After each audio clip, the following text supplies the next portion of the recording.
And we're live. Woohoo! And we're live. Thanks for joining, folks. Yeah, so I had to kind of remake the video I made while I was out there at the World Series because it's not that the Wi-Fi itself at the Rio sucked. What sucked was their service on it. It was working fine for me the first couple of days, and then it kept telling me, like, you got to pay $15 a day. I'm like, okay, fine, whatever. You got my credit card, do it. And then it kept not doing it. So I was trying to use the T-Mobile hotspot on my phone to broadcast, and yeah, that didn't work too well. Reviewed the video, and I have to take that thing down. It's just all jumbled up and bullshit. So anyway, happy Thanksgiving, by the way. Wanted to share with you all my World Series of Poker experience. So the long and the short of it is that it was my first time ever playing in the World Series. I had absolutely no plans on going to the World Series. A friend of mine who is just a really classy person had contacted me and said, if you want to play the World Series this year, just come on out. I'll be in Vegas and I'll stake you in the game. And then, there's like 93 tournaments, right? I'm like, which event? He said, the main event. And he said, here's the deal. If you make any money, I just want my 10,000 back and we'll split the winnings. And I said, man, that is like really, really, really generous. Why would you do this? And this is what a classy person is. He said, I know you love poker as much as I do. So this has to be your dream to play in the main event. So I just wanted to see your dream come true. So that was really cool. So anyway, packed up the family and went to Beverly. No, I was going to fly out from Phoenix, and thank goodness I decided to drive because holy shit. The Monday I was going out there, had I booked a flight, as I was getting ready to leave Monday, all over the news here in Phoenix was talking about it. Phoenix Sky Harbor Airport, there was some kind of weird power outage that was affecting all the flights, and they're delayed and they're canceled. I was like, wow, what a shit show. So anyways, I get out there. Monday I was going to play. Tuesday was the flight 1F, I think they called it. There was like 5 different days of day ones with, over 6,000 entrants. That's how they did it. And my first day was going to be on Tuesday, and, got in there Monday so I could do some other gambling and kind of acclimate and stuff first. Make sure my mobility scooter showed up. I rented one of those, everything else. So it was all going good. And honestly, folks, my friend that staked me, nor myself, nor, to be realistic, we had no plans, no expectations I was going to even make it past day one.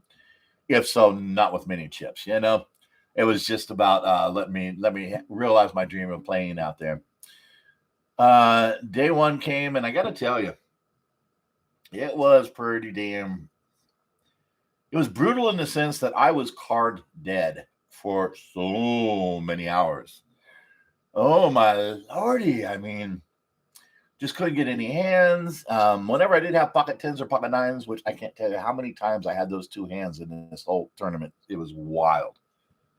Not one time, and I'm talking over the whole 4 days. I probably had both those hands, each of them minimum 10 to 12 times minimum each. Not exaggerating. Not once did they ever win for me. However, not once did I ever lose big with them. Like, flop a set, lose it, not like that. They just sucked for me. So I was really card dead. The one hand that kept holding up for me over and over and over was pocket kings. I didn't win big pots with them, and it really sucked because a lot of times I would actually hit the king on the freaking flop. But I was playing so nitty, I guess, that, if I bet, people just folded, and if I checked, they would check behind. As soon as I bet the turn, they would fold. So didn't make any big ones with my kings. But anyways, I finished day one with like 104,000 chips, and I'm texting my friend, and he's like, wow, dude, you're rocking it, man. And it was really a cool experience, folks, because for several reasons. I had a lot of friends and family in multiple text threads. Then they created like a big thread for me too. And everybody was just really happy for me and really rooting for me and supporting me. And my friend that put me in, him and another friend of ours that are avid poker players. And these are like captains of industry, let's say. So they don't have time to text with me. but they're really, really good guys. And they were probably more excited than I was about my success so far. And would text me back and forth and wanted to hear about the hands and everything. It was really cool, great experience. On top of that, I have to say, um, I was very lucky throughout all of my days playing there. I never once had any real assholes at the table. Um, Now you have to understand about Patrick is I am a character. I am a card. I'm quick-witted. I love to laugh. I'm loud. I'm not loud, obnoxious loud. I'm just loud. As you can hear, my voice is a loud, resonant voice. And I love to make people happy and make them smile and make them laugh. So, I mean, I would fuck with the dealers that sit down, right? I started this thing where every dealer that sat down, I say, hey, now you got to understand, for the WSOP, not only do we have like, 1,000 people in the main event day one itself, but at the same time, they're running like 3 or 4 other WSOP tournaments. I mean, this convention center thing at the Rio was just amazing. How many huge rooms they had that just had like hundreds of poker tables and dealers at them all. So anyway, it was a lot of dealers out there, and so I got to this point where every time a dealer would sit down, I say, "Hey, that dealer that just left says you are the absolute best dealer in this whole place. Is that true?" Oh my God, the reactions you would get from the dealers was priceless. Some of them would giggle, or say, "Oh, you'll decide." But this one girl, she was so funny. She said, "It's absolutely true. In fact, I'm surprised you even had to ask." Loved her response, right? So anyway, the reason I bring this up, it was a great way to really just break the ice with every dealer, get them kind of calm and relaxed, and it kept the table laughing, and kept us on an even keel. So I had a lot of fun out there and met a lot of really good, classy people. So anyway, I made it through day one, a little over 100,000 chips. Was never in any real trouble, and I was really surprised to make it not just through the day, but I was in the top 25% of the people from day one, my day one, in chips. So that was like really cool, obviously. So day two, and throughout the days, and especially day two, because now they're combining like 3 of the day ones or whatever the hell into one day. And so as people would get knocked out, they'd start us off in one room, and as people would get knocked out, they would whittle it down. They'd ship us off and redraw for tables into the Amazon room. So it was a brutal schedule, man. That first day, they were short on dealers. They didn't get us started till I think 12:30. It was supposed to start at noon. I don't think it started till like about 12:45 or something. And you're on a 12-hour schedule, right? So I don't think, and then every break they kept on, the breaks would last too long, So that first day was like 13 and a half freaking hours. I don't think we got out of there till like damn near 2 o'clock in the morning. And we got to come back the next day at 10 a.m., which would have been fine if I didn't have the need to go and play some video poker and slots every night after the tournament and every morning before the tournament. Yeah, I wanted the Vegas experience, right? So anyway, day two comes, and definitely have some good players at the table. And it was the same thing, though. I mean, I was really card dead, but I was in the zone, folks. There were certain times when like I had ace queen offsuit under the gun, and I don't know, just bad feelings, and I just mucked it. And definitely any pair under nines, the 8s, the 7s, the 6s, the 5s, the 4s, the 3s, and the deuces, pretty much didn't care what my position was. I just mucked them. And guess what? There was not a single flop out of, I don't know how many times I got dealt pairs, small pairs, not a single flop that I regretted. Not one. Not one flop where it was like, oh man, I would have hit a set, right? So that's how card dead I was. I think that really helped me that I was playing so nitty because it avoided me burning chips, But then when I did come in, I came in strong, I came in aggressive, and was able to make some maneuvers on some pots. It was really funny. On one pot, was this day 2 or day 3? I think it was day 3. Anyways, I decided to make a maneuver with the 7 deuce, and got This one really cool Asian dude on the button, and I was the big blind, or maybe he was the cutoff. But anyway, I'd seen him getting really out of line a few times. Really loose with his hyper aggressiveness, you know. So before the action we got to him, I just told myself, I said, I don't know why, but I'm going to push this goddamn 7 deuce, you know. So he raises, and I make a pretty big 3-bet, and he tanks, you know. And then he just flat calls. And I'm like, I don't know. I'm getting kind of feeling like I think I'm in trouble here. And the flop comes ace 9-7. And I think, okay, if he doesn't have aces, and I just, for whatever reason, I just don't think he has ace king, I need to represent here. So I bet out about a third of the pot, and he takes for a minute, and he raises, right? And pretty decent raise. And I'm like, shit. I don't know why. I just was convinced I was on the right path, and I pretty much snap called his raise. And that definitely got inside his head. And then the turn came, and I'm serious on the turn. No, I was telling myself it's either a 7 or a deuce, or I'm checking and folding. I'm out of here. I'm done with this. Like, I've burned so many chips. I'm done with it, right? And the turn came a 5.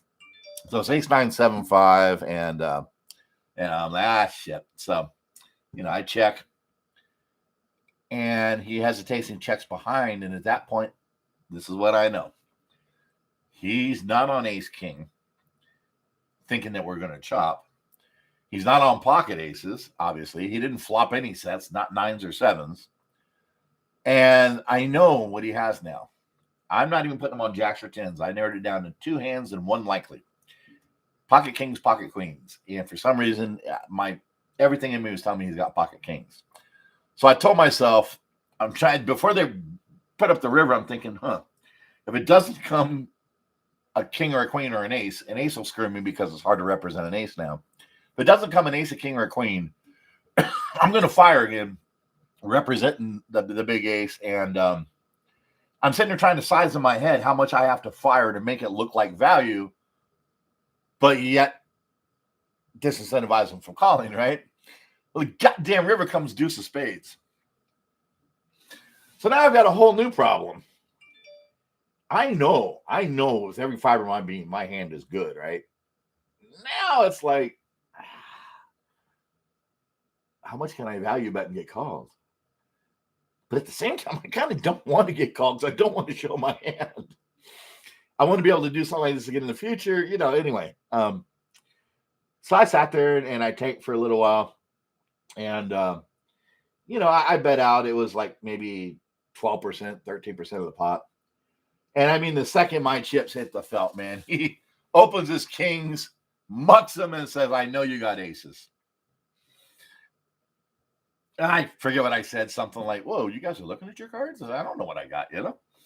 And it was so funny, folks, because the whole table was like lamenting with him and complimenting me. And they're going, hey, you know, you both played your hands perfectly. And everyone there was convinced I either had trip aces or minimum ace king, but most of them actually thought I had flopped the aces. And he played his kings perfectly by getting me to check the turn to him, which he did, but not for what he thought, you know?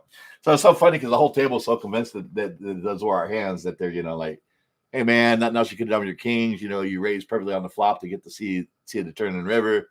And, like, you know, they're telling me, like, you know, you would have played my aces the same way. Thanks, man.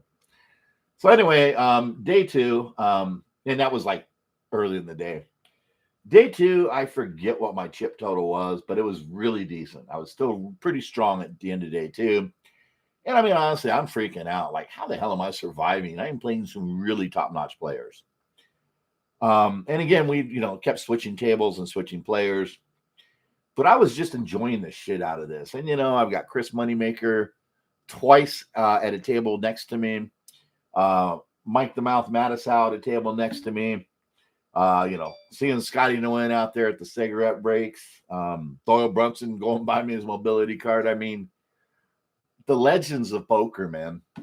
the people I've spent years watching on TV, and they're like right there. I wish I could have played at their tables, you know. So it was a wild, wild feeling. And so I finished day 2 strong, and that's when it hit me. They announced on the end of day 2, be prepared tomorrow because we're going to play until the money bubble bursts. And I'm like, wow. Could you just imagine, Patrick, first time you've ever played? Now, I want to tell you folks something. This was not just the first time I ever played the World Series main event. It was not just the first time I've ever played any event in the World Series.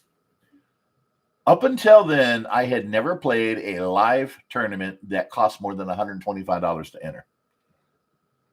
And to this day, I've never played an online tournament that costs more than $200 to enter. So this was just an amazing ride for me. And so day 3 comes, right? And early on, man, I got into trouble. I got into trouble bad. My chips are draining. Blinds are... And I honestly can't remember if this was day 2 or day 3, but anyway, this is what I knew it was meant to be.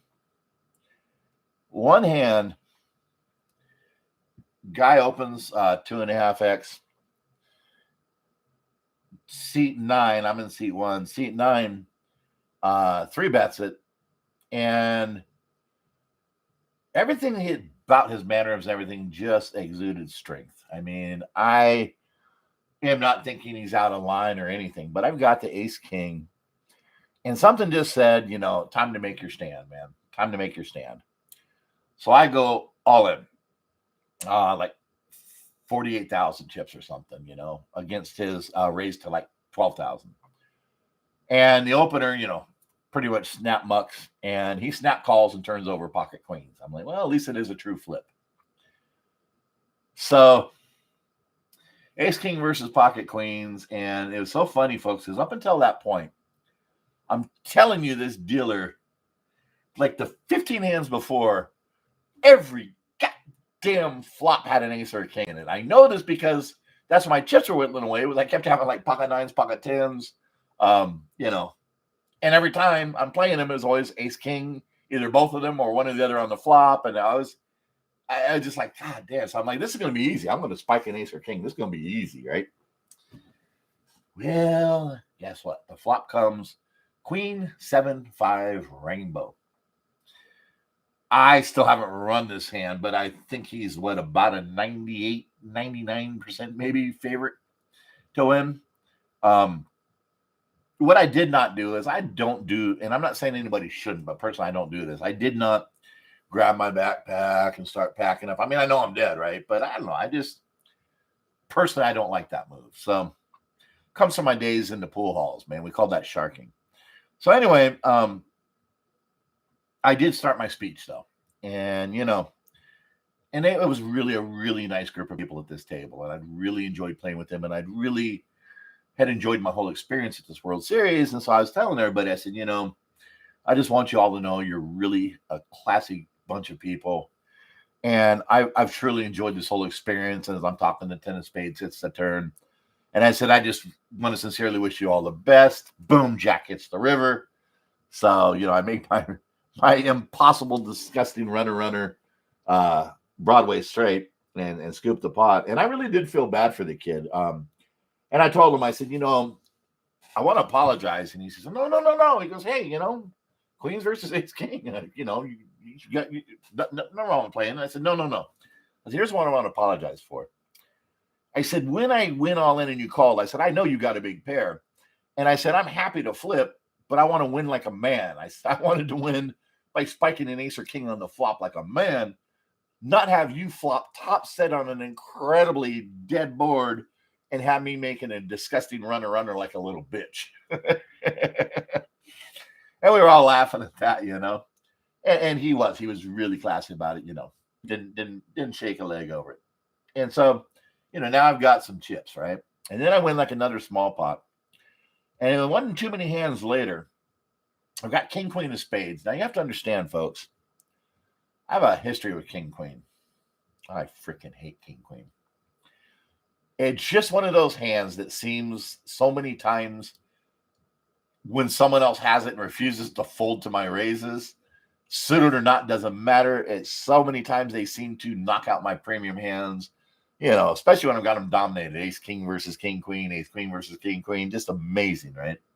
Aces versus king, queen. It's amazing. So what really kills me about it is whenever I have king, queen, I never seem to really get lucky with it. So again, I don't know. I was in a really weird zone. And I opened for a raise with my king, queen of spades. And, I go 3x on the blinds. I don't usually bother with that 2x, 2.5. Everyone else was doing like 2.5. I was usually 3. So open my 3 big blinds. This kid calls. And again, he's a very strong, creative, thinking player. Excuse me. And everybody else folds. And the flop comes jack of spades, 10 of clubs, 5 of spades. So I'm like, damn, that's a lot of equity for me, right? So I bet it out about a third of the pot, and he doesn't Hollywood. He tanks for a minute too, and he raises, right? And when he raised, I guess it could have been possible he had called my pre-flop raise. Was this ace jack? No, jack of spades up there. Ace 10 of spades. He might have had a better flush draw, and he could have had any other kind of combinations, 8, 9 of spades, a lot of different spade draws he could have had, or combo draws that he's raising with. It could have been on, another king, queen. But anyways, no, I knew when he raised, he had a made hand. And I didn't feel like it was ace 10 or anything like that. And so in my head, I said, you know what? If he raises me, I'm going to 3-bet. And when I 3-bet, I know he's going to go all in, and I'm going to call him knowing I'm up against the set if it goes down like that. So he raises. I don't take a lot of time on my decisions because I've already, decided what I want to do ahead of time, like I've thought it through all these moves, right? So anyway, I 3-bet it, and he says, he tanks again. Then he says all in. The second he says all in, I flip him my calling chip, and it freaks him out. He's like, oh, shit, you got a set of 10s? And I just knew it wasn't even 8s. I said, don't worry. At this point, your set of 5s is good. Yeah, he flips over pocket 5s, I said, I need help. I flip open my king, queen of spades. And I'm telling you, folks, that freaking deuce of spades hits the turn so beautiful. And then king of clubs on the river. So that one really set me up well, And here's another funny thing about this zone I'm talking about that I was in. A couple of hands later, so at this point, up and down a little, I've got about, I think, 225,000 in chips. The guy who had originally beat his set of queens with my ace king to stay alive, unbelievably, the miracle hand, he has me covered. The button only has about 40,000 in chips, maybe even less. I think it was even less, like 32,000, something like that. So anyway, action folds to the button. And I've already looked down. I look at my cards a lot, right? I've already looked down. I've got ace, queen of hearts in the big blind. And I'm telling myself, I feel like the button's going to go shove all in here. And, he's not so short he can't go another round, but he's short enough, he's going to be shoving with a pretty wide range. So I'm all prepared to call it. So, yep, he shoves. He goes all in.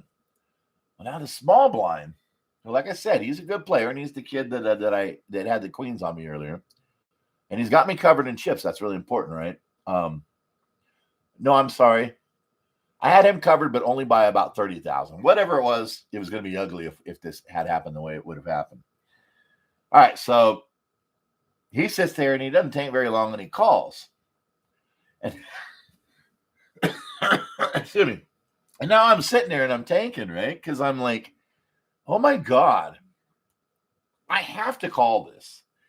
I'm figuring the button for any ace or any pair, but I'm thinking most likely like, I don't know why, but I'm just feeling like eights or below for his pair.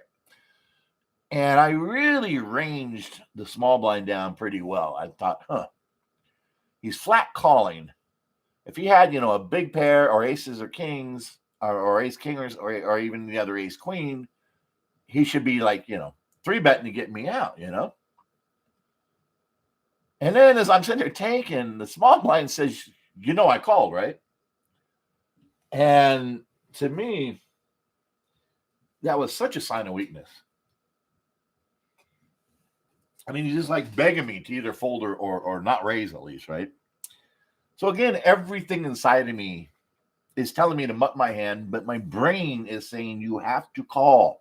No, I'm sorry. My brain is actually telling me you have to raise, which looking back on it, I really should have done that. But if I had called, here's what would have happened. I'm so sorry, folks. That ace queen was a different hand I'll tell you about later. This was ace 10 of hearts. I had ace 10 suited. So I mucked my hand. They both flip. The button has pocket sevens. Small blind has king, queen, right? The flop comes king, queen, jack. So I flop the nut straight. Turns like a 3 or something, and the river is a king. So had I flopped the nut straight and the small blind flop top 2, we're going to battle royale it. And between the flop and the turn, we're going to be all in. So that's me on that, right? Wow. And then that king on the river, and he makes the nut full house. That would have been disaster for me. Yeah, it was the ace 10. That's right, because I was not thinking of re-raising. I was just thinking I need to call. So anyway, my ranging was really pretty accurate, and I was correct. Now, again, I could have 3-bet pretty big, got him off his king, queen, and then my ace 10 is going to hold up against the button, so there's that. But personally, I don't have the nards to 3-bet ace 10 in that spot, So I would have, if I was going to play, I would have just flat called, and oh my God, what I got decimated. So it's a really weird zone I was in. So then they bust our table. This is day 3 again. Now we're playing until the money bubble burst that night. So now I go over, they sent us over to the Amazon room. I think we're in the Lombada room or whatever the hell. So they sent us over to the Amazon room, and I got on this really cool table, man. I don't know who these other guys were personally, but they were obviously very well-known, top-notch tournament poker players. They weren't bragging or anything. They were just talking about their lives, but they're like, hey, did you play the $50,000? And what about that $100,000, and Rio de Janeiro or whatever? And, they're talking about the properties they own and their Bitcoin investments. And again, they're not bragging. Trust me, they're not bragging. Really weren't. They were great guys. They were just like 3 friends talking, actually 4 of them just talking. And, one of them gets interviewed by that dude from walking around that did all the WSOP interviews. And I was getting along great with these people. I really was. I was making them laugh. And I was holding my own, man. Definitely getting their respect. So that meant a lot. When it came down to where we were about 50 away from the money bubble, and I'm sitting there pretty. I've got about 400,000 in chips, maybe a little more. And I'm just like texting with my boys and texting with my family and friends. And like, wow, I'm knocking on wood, but I'm going to make the money. This is amazing, right? And yeah, so the guy next to me, this guy Jeff, he was such a nice guy. Ends up he's a pretty much nosebleed cash game player, which is why he knew all these top-notch tournament players. He said, no, I don't really play tournaments. I play cash. So I could tell what he was saying, but really nice guy. We hit it off really well. And man, it was so brutal, folks. When it got down to, I think, 10 away from the money, they get down to hand for hand. Now, you got to remember the money, they pay 1,000 places. So there's still, 101 tables going? No, more than that. I'm bad at math. Yeah, great for a poker player. Anyways, what happened at that point was it was hand for hand. When the hand was over, the dealer of that table had to stand up. So they'd wait till all the dealers were standing up. And then if anybody went all in and got called, they would stop the action at that table and they would come around with the camera. And, once all the hands were dealt out, they come with the camera and they'd finish the action and see if someone busted out or not. So this was brutal. And this in itself was taking like well over an hour just to get from 10 players to the money. And my new friend Jeff, man, it was so funny because he got down to 9,000 left in chips. And the blinds were 4,500, 9,000 plus 9,000 antes. So, and by the way, in this tournament, your blind plays first. So he did have one shot left. And again, I mean, this is obviously someone and when you just break the money bubble, it only pays like 15 grand. So it wasn't the 15 grand meant anything in his life, but he really just wanted to make the money. That's the thing in tournaments, you got to make the money. So it kept going back and forth, back and forth. We get down to 8 players and 6 players. And at this point, I was texting my boy and we were talking about it. And I said, you know what? I kind of feel like I'm going to muck aces because people behind me got me covered and I ain't going out on the bubble with aces. He said, here's what you do. He said, you can't muck aces. He said, here's what you do. You got what, 440,000? I said, yeah. He says, if you get dealt pocket aces, you just open shove with it.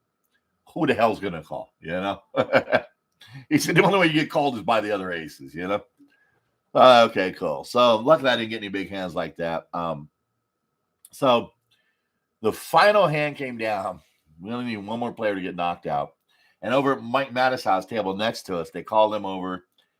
The person at risk had done pretty much what I was talking about. Now, there were like 50 people with less than 20,000 chips, right? Or 30,000 or whatever it was. There was like a lot of people that are getting ready to get knocked out anytime. Well, this dude had like 88,000 in chips, and he shoved all in with pocket aces. And he got called by someone with ace-9 of hearts. So he's at risk with the pocket aces. And I'm telling you, the second they announced that the at-risk all-in has pocket aces versus ace-9, I turned to Jeff. I said, dude, we just busted the money bubble. What are you talking about? I said, trust me, those aces are going to die, man. And I feel bad for the bubble boy on this one because it was brutal. Yeah, it was a 9 on the flop, and then that 9 hit the turn like, it was meant to be. And everybody jumps up and celebrated and everything. So then, we bag our chips and everything for the night. We're going to come back tomorrow to play day 4. And I got to tell you, folks, I went up to my room after that, and I cried. It was a really, really happy cry. I was so overwhelmed with emotions. I just can't explain it. It was experiencing the WSOP itself, experiencing playing with the world's best players and outlasting over 5,000 of them at that point. And it was experiencing the dream. And it was realizing how many people in my life love me and support me and want me to be successful in life and want me to enjoy life. And I just couldn't believe I broke the goddamn money bubble. I couldn't believe that my friend's gift to make my dream come true had actually turned into a profitable investment. So all these emotions were just like rolling around inside of me. And yeah, I sat there in my room and I cried, man, and it felt really good. I was just so overcome with emotion and so happy and so grateful and so thankful and feeling so blessed. So day 4, now, of course, you get the sugar plums dancing in your head. Like, how far can I go? So day 4 was really brutal for me. Started off pretty strong set of chips, Made it to the first 2 breaks, but my chips were whittling down.